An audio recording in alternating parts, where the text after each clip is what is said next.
if you look at that underlying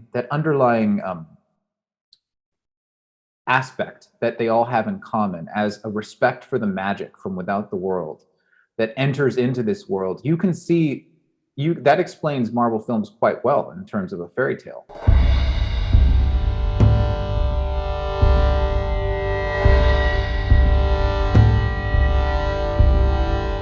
All right, everyone, welcome back to the Pinedo Brothers Podcast. I'm JP. And I'm Peter. And we're here talking about fairy tales and how Marvel films, or maybe a few of the better ones, are great examples of a fairy tale. Before we dive in, I want to encourage everyone to check out our latest project, Project X. It's live. We think it's the next evolution of storytelling.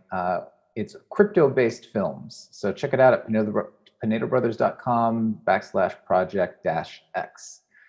Pete, a lot of things to talk about today, but how are you this morning? Good. Got my coffee now, so we're all good. Everything's set to talk about fairy tales. Nice. So the reason why I suggested this topic is because I've been reading a lot of Joseph Campbell lately, who's also obviously talks quite a bit about folklore and fairy tales from a Jungian perspective. We also recently went to go see Jordan Peterson talk here in Houston, who is, I would classify him as a Jungian. I think he wouldn't disagree with that. Do you think maybe I'm asking this for a friend, what you mean by Jungian? And yeah. Well, Jung was one of the great minds of his time, where he really pioneered the idea of using dreams to help understand your mental state. And he was a big guy that spoke about archetypical stories, especially when you use them and when you dream in archetypical stories. And he would study quite deeply the myths or the folklore that came before in order to find answers to your everyday life. Something that Jung and then Campbell, he's, I would say, greatest people, but Peterson would point out that anything that Campbell says, Jung already said it. It's just Campbell makes it a little easier for people like me to read. So what both of them would point out would be that a lot of the wisdom of the past has been lost because we no longer understand or speak in story. We no longer speak in myth. We no longer have that understanding of symbolism that underlies so much of our daily life. And they both pointed to our folk tales, our fairy tales, our myths of old for repositories of wisdom, really unlooked for repositories of wisdom. And they would probably classify the Bible in that arena. Obviously, as Christians, we would put the Bible in a little bit different light than, Puss in Boots, but still, we have a lot that we agree with. So I guess I could ask this random question, like, aside, would this be an example of, like, I guess a Jungian kind of maybe fairy tale, maybe like legend, like Cincinnatus with the Romans? Are you familiar with that story? I'm not. Tell me about it. Well, the story is that there was I guess at that time it was during the Republic, during the Republic of Rome, they had this emergency mechanism that if they were severely threatened, they would declare an emergency dictator for like a month, and he would have ultimate power and be able to do what he had to do to defend the Republic. I'm familiar. I've watched Batman. I've watched The Dark Knight. Okay. So the senators chose this man named Cincinnatus, who was a farmer, and they went to him, and the story goes that they found him like literally at the plow. He was at the plowing his fields when they found him, and they told him that he had been voted dictator. And so he immediately left the plow, followed them back to Rome, then led Rome's armies into a battle and successfully defended the Republic. And then the moment that the war was over, he dropped all his weapons and all his rights to dictatorship and went back to plowing his fields. So I don't know if like that's like an apocryphal, like no one really knows if it's like a completely true story, but it really spoke very deeply to Roman values and Sure. what they value very highly. Sure. Well, so the question would be, sorry, restate the question. I love that story, but restate the question that prefaced the story. Well, I guess we're talking about like Jungian ideas of that you were saying kind of speak to the values of a culture, and they're based on. I guess you were talking about kind of more like dreams. This is more based on something that maybe is rooted in history, maybe not. But I think that's part of also like a lot of fairy tales that a lot of people say that they're actually rooted in actual stories that happened. So yeah, what do you think about that? Yeah. Well, I think that fairy tales, as you were speaking, I started thinking about how nations, we when I spoke about dreams earlier, archetypical dreams, I was speaking on a very individual level, but groups of people have sort of nationwide dreams. There's just like there are virtues that a certain nation espouses and vices that a certain nation really embodies.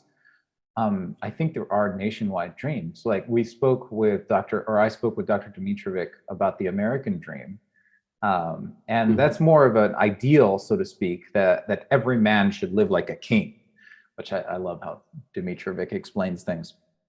But what I could also imagine, and I would want to think more about this, is that we as a people, as an American people, probably also have a sort of shared dream state in some ways, maybe greatly varying, especially if you're a member of Antifa.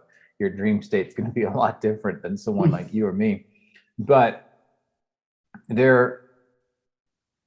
I would argue that Campbell would say, and maybe Young as well, that there are shared dream states that we have as a nation, as a people, which signify what our interior state is. And I would further say, and I think I'm departing quite a bit from what Campbell would say here, but I would say that this is embodied quite a bit in the stories that we tell. So, for example, if the artists of our day, the major artists of our day are extremely nihilistic, something that you would see probably in the Russian era, although that's not quite fair. They were combating nihilism. They were speaking about nihilism, but they weren't per se nihilists, like Dostoevsky wasn't. Tolstoy would be a little bit closer, at least more tragic. And so Perfectly if depressing. I'm sorry, go ahead. Perfectly depressing. Yeah, very, very. A lot of good stories in Russia. All very depressing. That's right. I'm reading Solzhenitsyn right now as well, and he's it's like saying hello to an old friend. That's really makes you sad. It's Yeah, that's a Russian good way to literature for describe you. it. Yeah, if you can make it to the end, it's like, yeah, that was very worth it usually. Yeah. But everything before that is challenging. Yeah, indeed. So I would say that artists of our time are able to, the great artists of our time, the ones that are really talented, and they can speak to the unstated dream states that we all share, our culture shares, our nation shares. And if we look to the stories that we all kind of flock around, we are able to see what our dream state is. So that's another reason why Marvel films is an important thing to study, because people flock to these movies. Mhm. Maybe not, we don't flock to Eternals, and for good reason. We didn't flock to Shang-Chi, but we love Spider-Man. I mean, maybe not you and I individually love Spider-Man, but the amount of people that went to go see it shows, we're voting with our dollars there. The billions that Spider-Man brought in, largely American dollars, show what our unstated dream state really is. And so does Avengers, and so do all the other Marvel films that have done so well. So what are you saying the dream state is then? Like, how does that Well, that's translate something. over? Go ahead. No, go ahead. Yeah. That's something that we'll have to figure out. And I think looking at Marvel films as a fairy tale will help unlock that quite a bit. Two of my faves. Go ahead. I was going to ask, like, so just to clarify in my head then, I guess we spoke a little bit on already what is a fairy tale, but like, can you, I guess maybe explain your reasoning why you think Marvel then would be a fairy tale? Because you really don't think of Marvel films as fairy tales. They're basically, I think, classified as sci-fi in the comic book stories. So it's different. I think most people will, when they look at or hear fairy tale, they think, like Little Red Riding Hood or Hansel and Gretel. Marvel, Captain America, and Spider-Man definitely is not the first thing that comes to mind. But so, like, what is that making that connection then for you? Okay, that's a great question. So I think most people would agree that stories like Cinderella or Sleeping Beauty or Hansel and Gretel or even Pinocchio are great examples of fairy tales. And I guess maybe because I'm thinking about Marvel films, all the ones that popped into my head first were mostly Disney films. They didn't start out as Disney films; they were just fairy tales. And what these have in common, this is something that I'll jump back to one of Tolkien. If you want to read the ultimate treatise on fairy tales and why they're important, check out Tolkien's On Fairy Stories. That's something that never fails to get me inspired as an artist. And Tolkien would point to fairy stories as having a good fairy story has something in common, and that they all have this in common, in that they respect the underlying magic that underpins the world which they represent, which they're speaking to. So you could see that quite easily with something like Sleeping Beauty or Cinderella, or anything that comes from that traditional vein, where there's a magic that's from without the world that enters into this world, that this story realm, and interacts with these normal people and creates an impetus that drives the story forward, that either it creates the ruin that must be solved, or that, like the spindle prick with Sleeping Beauty, and the dragon that comes, or it creates the means for the characters to save the day. They're empowered with some sort of preternatural abilities and can carry on this heroic quest because of it. So if you see that respect, if you look at that underlying aspect that they all have in common as a respect for the magic from without the world that enters into this world, you can see that explains Marvel films quite well in terms of a fairy tale. Let's look at I was just speaking about Spider-Man. Sometimes they have him as a radioactive spider that bites him, or sometimes it's a genetically altered spider, or sometimes it's always some sort of spider that bites this guy, and he becomes magical. He becomes powerful, gifted with these abilities, and because of those abilities, he now has a responsibility to be more than just a normal teenager, more than just a normal college student, or wherever he's at, more than a normal reporter. He now has these responsibilities to go out and save the day, to be or save the world, to do that which a normal person cannot do. And so that impetus, that spider bite, that powers, these abilities that have given him drive the story forward. But there's a deep respect underlying it, that for that magic, for that power that's underlying. And I had a discussion with my wife this past weekend about, well, what is magic? What does that mean? She asked a great question. It was like, how would you explain magic to our son? How would you do that?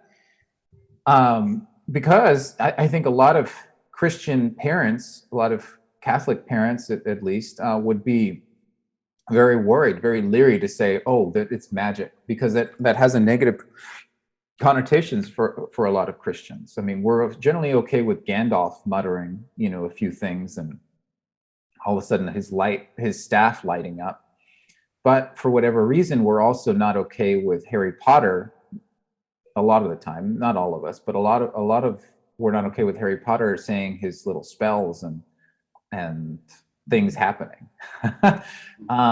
So it's like alarm bells going off with a lot of Catholic parents or Christian parents once we say something is magic. Well, let me turn that over to you, though, Peter. What do you think? How would you define magic? And I'll try and take a stab at it as well. Mm-hmm. Yeah, I think that's a really interesting question. I don't know if I'll be able to get to the answer today. But I think that latching on to what you were saying just a second ago, how you were defining fairy stories is like very fascinating to me. And I think that's really beautiful, because I think often what we think of today of fairy stories is we'll think of specific stories, and then we'll maybe think of Disney, or we'll maybe think of like just a fairy story is something, just a story that's not true, some kind of fantasy genre of made up stories. But I like how you described how what defines it really is an underlying magic that comes from without, but comes into the world. And I think that that really made me picture how, I guess, medieval people used to see the world. You look at their art and you see like they saw it in such a drastically different way, because to them, like, magic and like the spiritual reality were so much more present to them.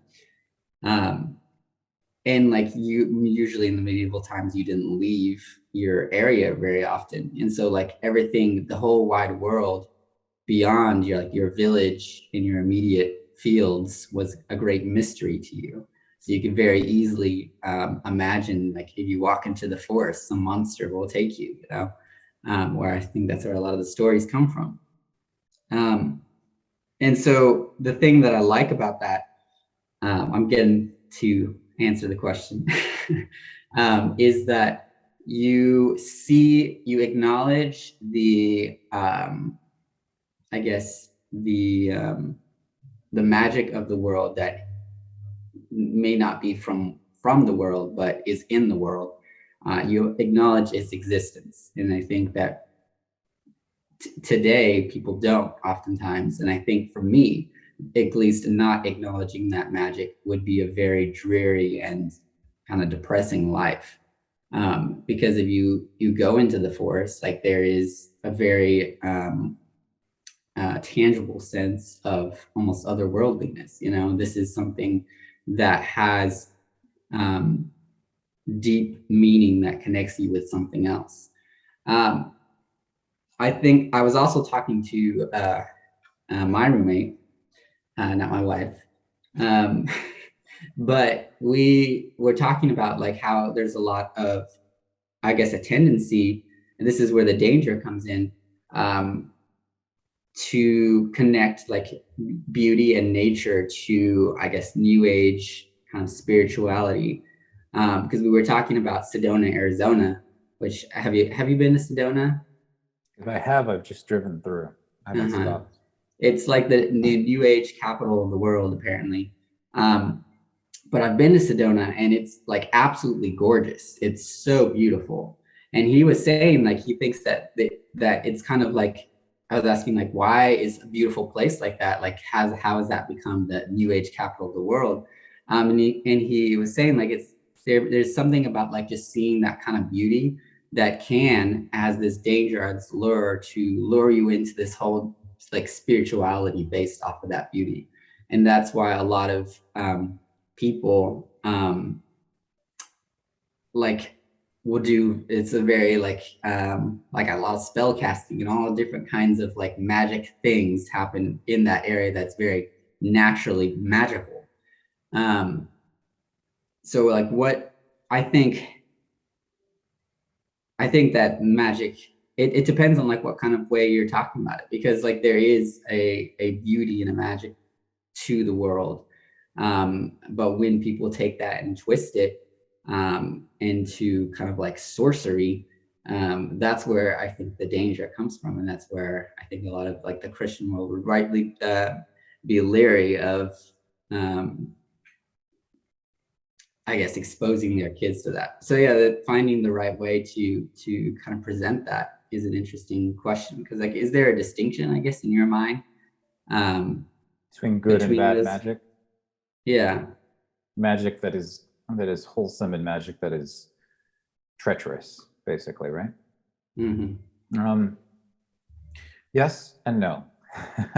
Yes, because my definition of magic, when it comes down to it, and I'll hem and haw a long way on to get there. But my definition of magic ultimately is grace, as some undeserved power from without the world that is edifying, that helps, that aids us.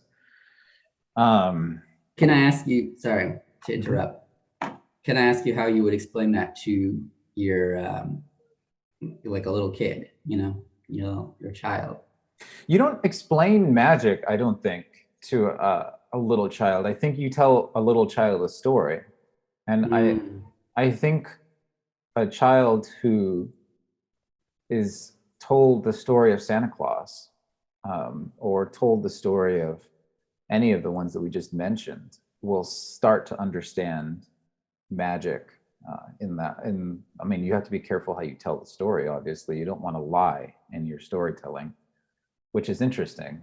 It's an interesting line, because where do you draw it?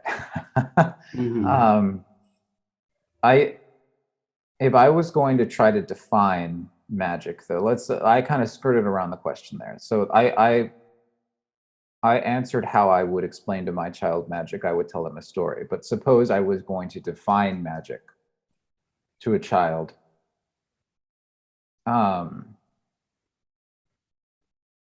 without telling a story, which seems very difficult and actually a little not as interesting, not as fun, because stories explain so much about us that things make sense. Well, it's the first rule of storytelling, right? Don't tell, show. Or as Disney likes to have it, don't show, tell. Yeah. So if I was going to define it to a child without telling a story, I would say magic is a power that is able to help us along our way. And there are some people that use this power for bad, so you have to watch out for that. But magic is some sort of awesome power that we cannot see. But just because we can't see it doesn't mean that it's not there. There's always things that we cannot see that are still there, just like angels. What are angels, Dad? Well, that'll be another answer. Just like God is there, but we can't see him. And so that would probably be something that I would try to define if I had to, without the benefit of a story. Yeah. What would be your go-to story for that? That'd be Santa Claus? Well, something that I'd love to implement is the liturgical calendar through story. So okay. I think the church has a great way of constantly be telling us stories, and we kind of overlook it. I think Santa Claus Christmas, the whole Christmas season is so perfect for story. You can tell so many good stories just right there. I mean, look how we always attenuate ourselves so well to the Christmas season, and we don't realize it's because we're responding to a story, one of the greatest stories ever told. Mm-hmm. We do that to a lesser degree with Easter, but Easter is just as good, better of a story. It's the fulfillment of the Christmas story. Mm-hmm. And Lent is a good story as well. I think a lot of the feast days are great stories.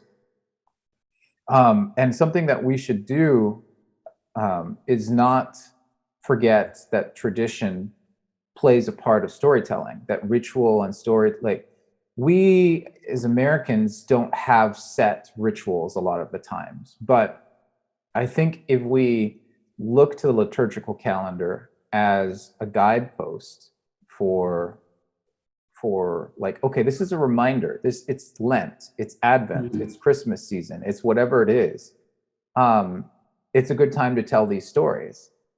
And they don't have to be super fancy. I think I was put on the spot to say, okay, what's the story of Santa Claus? And it took me a couple of minutes of hemming and hawing, but I finally got a story of Santa Claus that you could tell a Mm-hmm. child. And I think if we look to signs and symbols as we're telling these stories, like I picture a dark room lit with candles or with a fire, or people gathered around a fire of some sort, because that's when storytelling is at its best, when it's darkness and there's light. I think costumes are an important part of storytelling as well. Like, I think there should be, like, I think Halloween is a great time to tell stories. It's All Hallows Eve. It's the time when we think about those that have died, especially those saints that have died. It's everything should be taken care. Everything should be looked through this mortal coil that we have, that we need the signs and symbols, but looking through that into the spiritual realm, realizing that there's a push and pull between the two, that we have both. We have a foot in both worlds, and we shouldn't denigrate one for the other.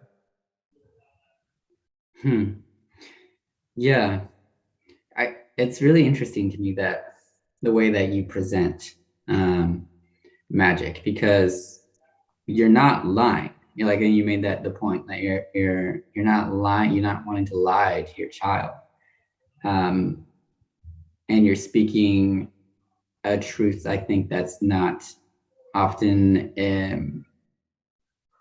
acknowledged or spoken about. Yeah, but that's really it's a hard question, I think, like how to do that. And I think saying that you're want to tell that, explain the world like through stories, is such a good, like, an honest like way to communicate these ideas, because that also, that is what drives people's stories. I think about like how much everybody, well, not everyone, but most everyone in the world today hates history so much. Mm-hmm. And that's because at some point we stopped telling history as a story and started telling it as a collection of names and dates. Mm-hmm. And I see history as just one giant story with like many different, facets and different chapters. And so that's why I love it so much, because it's a great story. Mm-hmm. But people don't realize that. So I guess that brings me, I guess, into my mind, like in the question, how do we want to tell fairy stories? Like, what is our way of doing that? Yeah, well, I would turn again to Tolkien. The fairy story has that magical element. It has that respect for the underlying power that could be good, it could enter in and through evil characters or through good characters, but it's respect for the magic that underlies the world, that comes from without it and enters into it. But it always ends with a eucatastrophe, as Tolkien would say. It ends, a good fairy story has to end well, with almost a angelic or evangelic ring to it, where we're hearkening back to the story of the Gospels, which he would call the ultimate fairy story. And so if I was to set out to tell a fairy story, I think I could, I'm thinking a lot about a story, the next film that I want to make, and you and I have been talking about it a bit. And for some reason, it seems to be coming into my mind as a horror story. But even if a fairy story is a horror story, even if there's, I think there's a lot of magical elements in most horror stories. And even if it is a horror story of sorts, because fairy stories can be very scary, it still has to end with the magic, the good magic winning out, the good powers winning out. Or it can't end where the good is completely overpowered by the bad, where I think you see that with modern horror stories sometimes, that there's no real good power out there, or if it is, it's pretty useless against the evil power. Mm-hmm. If you were to tell a fairy story as a horror, as a scary story, just like a campfire ghost story sort of thing, there still has to be a eucatastrophe at the end, where the good ultimately prevails over the evil, because the good is stronger than the evil. A fairy story would not end in tragedy. Then it wouldn't be a fairy story. And I'm not saying that you and I should never tell tragedies. I think there is a time and a place for them, but it's not in the realm of fairy. At least that's what I would say. So that's one thing I point to with Tolkien. And I want to turn back to Marvel just a little bit when we say, how do we want to tell fairy stories? I think Marvel does something really well in that it updates archetypes, just like Star Wars updated archetypes. It updates, thanks to the brilliance of Stan Lee, really. I don't give too much credit to, I should give more credit to Disney, but Stan Lee knew all of the archetypes, and he updated them in a modern language. He's a smart guy. Like, yeah, brilliant. I think before then, comics, and then us still today, like they're thought of as, for children and don't have much substance to them. But he was like this really smart guy where he actually knew, he was well read, and he knew, these are all these different stories, and he incorporated that into what was, had basically no substance before. So that's pretty cool. Yeah, he was brilliant. God rest his soul. And he had a huge impact on me growing up. I think you as well. And we see his brilliance continuing on in these Marvel films, because something that Kevin Feige does really well, when Feige's doing well, he's respecting the source material. And by and large, over the first 20 or so films, he did a good job of respecting the source material.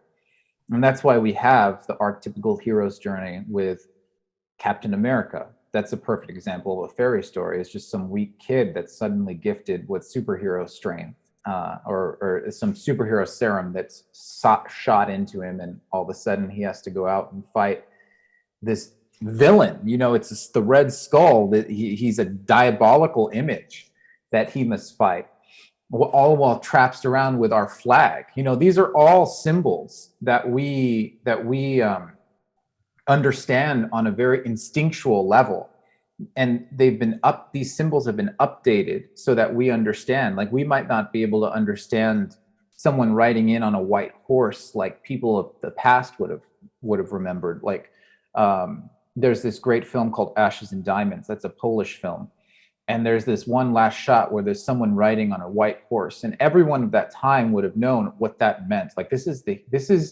archetypical hero riding in to save everyone.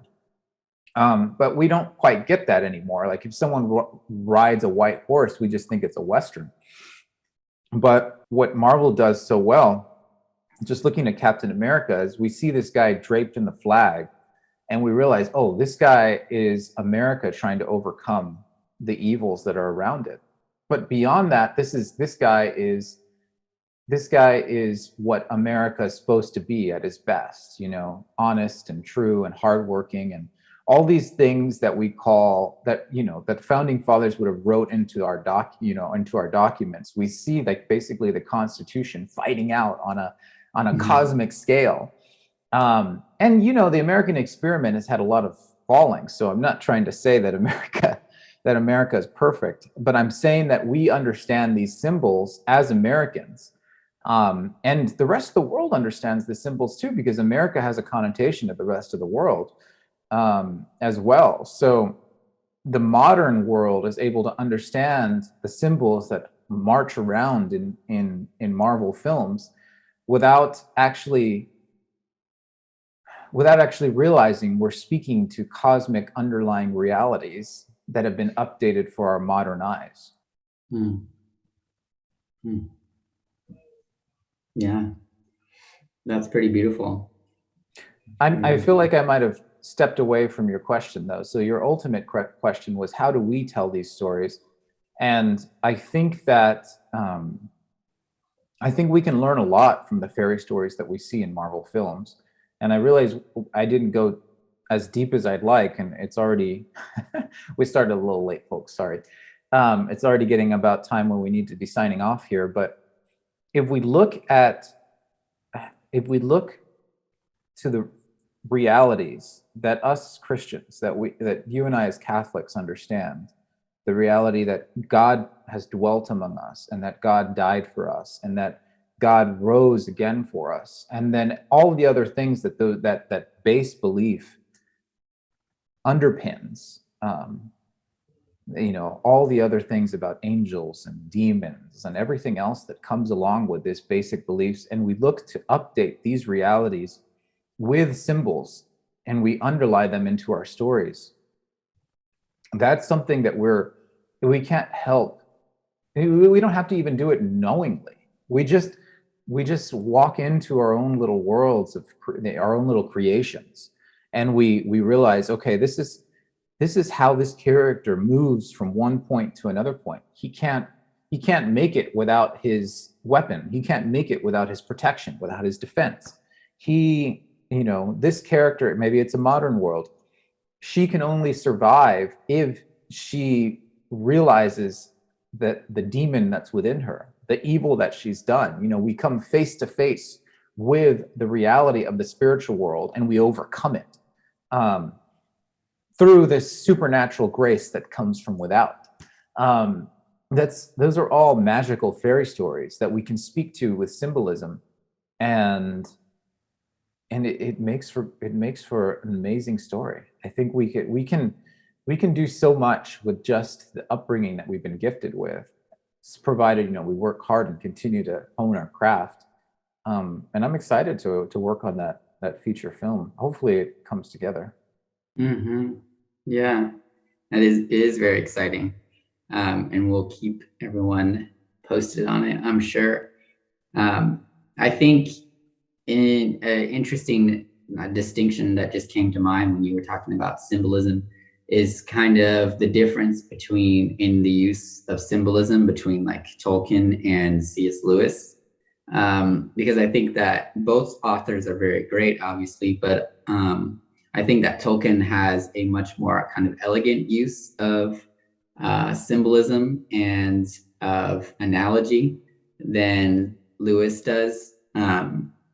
Because, like, he never makes a very obvious, like, line connecting, you know, one character or thing in his story to another. Like, I feel like it's his symbolism and his meaning is I guess he let his worldview and his understanding of his faith create, imbue every facet of the story. Where I feel like Lewis is more like specifically going and saying like, I want this to mean this, it's like a more conscious decision. Aslan is Jesus, and the Lord of the Rings is more like Tolkien is using like his faith to imbue every facet of the story. So I feel like it's a more complete story and more complete world, because it's not him making the conscious decision to like, this means this, Yeah. Well, if we're going to compare the Chronicles of Narnia with the Lord of the Rings, I think you see two different things very clearly here. We didn't fully define myth or mythology.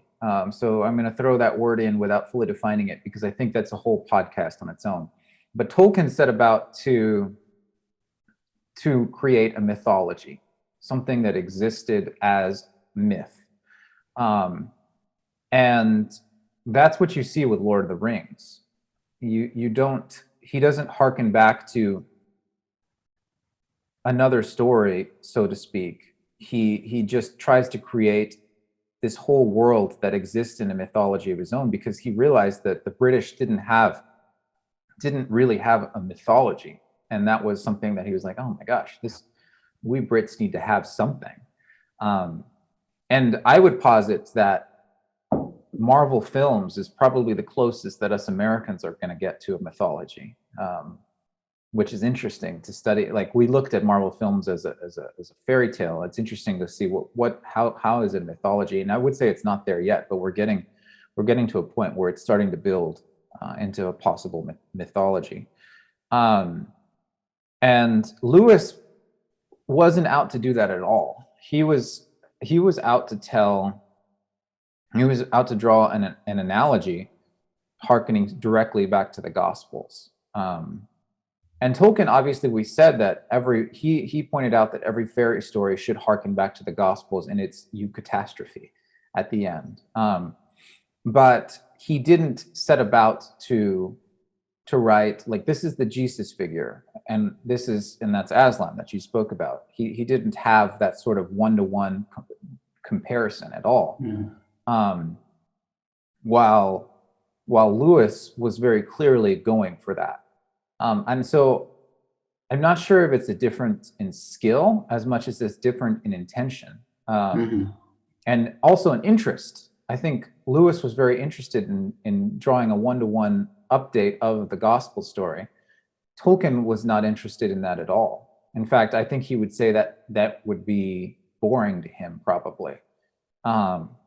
So yeah, I think that you do see two different great artists working at completely different intents, coming up with stories that are similar in a lot of ways, which is humorous.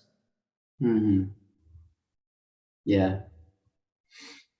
Yeah, that reminds me of how like good friends they were, actually, because I know that they were actually friends and that they had their writing club. The Inklings. Yeah. And I remember C.S. Lewis's other trilogy, the Space Trilogy, which I also really love. I remember he threw out like one paragraph or like one thing that was kind of like connecting almost his Space Trilogy to the Lord of the Rings, and I was like, what's going on? The greatest crossover of all time. What was the paragraph? I don't remember it. I forget which one in the Space Trilogy it was, but I think it was Merlin in the story, who was like somehow connected to the Númenóreans or something like that. He had said something about I kind of remember that now. Yeah, and I was like, whoa, what is happening?